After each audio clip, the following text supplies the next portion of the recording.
Hi, everybody. Michigan is the national champions. 34-13 victory over Washington in the college football playoff championship game. It just doesn't ever get old saying that. They did it the way they had to do it, too. I think I told you pregame they had to pressure the quarterback. They did. They kept Michael Penix off balance, off his spot, uncomfortable, and that proved to be the main factor. The defense was just outstanding. Give Jesse Minter a lot of credit. Those kids up front played with absolute, complete, total effort, and they were the key to the game. Mikey Sainristil was great. The secondary was great. And offensively, they did what they needed to do. It got back to Michigan football. It was win the line of scrimmage. The rushing game was unbelievable. You rushed for 300 yards, two backs with over 100 yards rushing. That's old school. That's how you win games. You stop the run and you run the football. Bo Schembechler would have loved this one. And so while I am absolutely delighted, like you all are, in a victory in a national championship, you know what struck me even more? And I don't know whether you'll get this or you won't, but this was such an emotional win for all of us. But I just can't remember where I've seen Desmond Howard, a Heisman Trophy winner, Charles Woodson, a Heisman Trophy winner, doing videos on social media, talking about the team, telling everyone that is on their list how impressed they are with this group and how this national championship is special to them.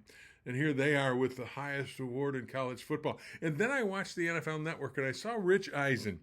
Now, Rich is their top commentator on the NFL Network. He is a Michigan graduate, and he has a show that he does in the afternoons. And I watched a portion of his show, and he actually broke up.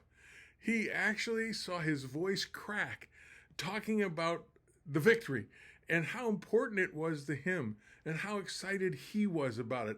He was that emotional about it. I was the same way. And Eisen said at one point, "It's just a game. Why does it mean so much to me?" And you know who said the same thing to me? In 2021, when we were doing the Michigan-Ohio State game, Dan Deerdorf turned to me. Here's a guy that's in the National Football League Hall of Fame. During a break, he turned to me and he said, "It's just a game. Why is it so important to me?" And I think that's the way we all feel about this game and this national championship. It's important to us because I think we are all so invested somewhere in all of our lives. If we're Michigan fans, if we're former Michigan players, a piece of us is in Ann Arbor. A piece of us resides within Schembechler Hall.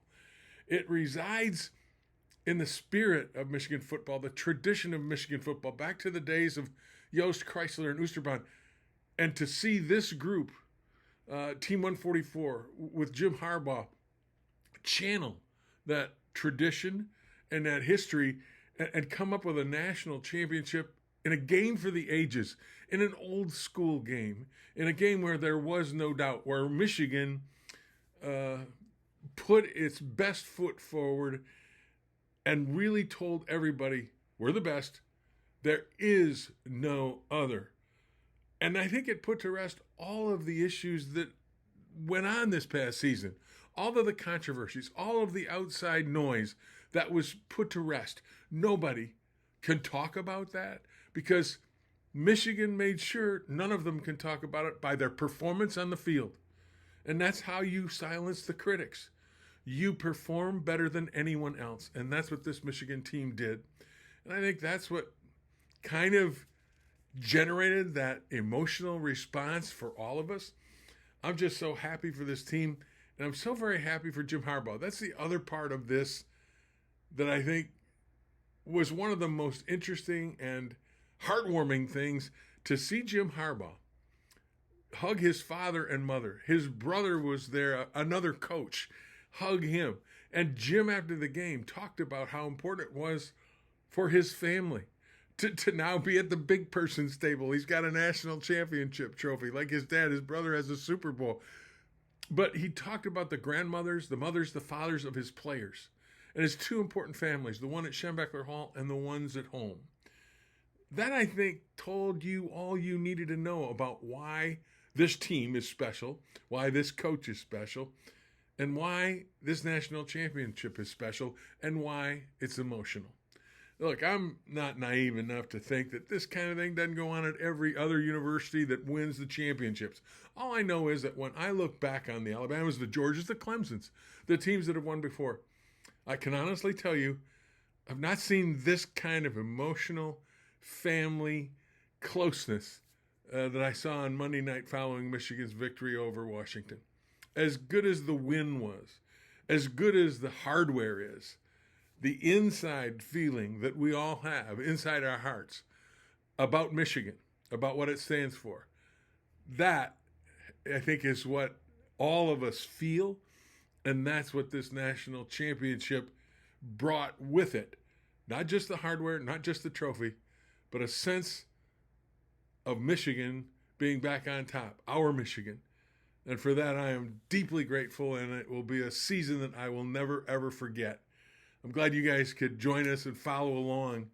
Hopefully there'll be more to come, but Team 144, season 2023, will never be forgotten in my opinion, and it's one that we need to hang on to and revel and remember over the years, because this is part of that great legacy of Michigan football. Its tradition from the days of Yost to the days of Harbaugh now, with Schembechler and Chrysler and Oosterbahn all in between and all having a part in it. This is what it's all about. That's why it's emotional. That's why it's exciting. And that's why I'm just delighted to say Michigan, national champions 2023.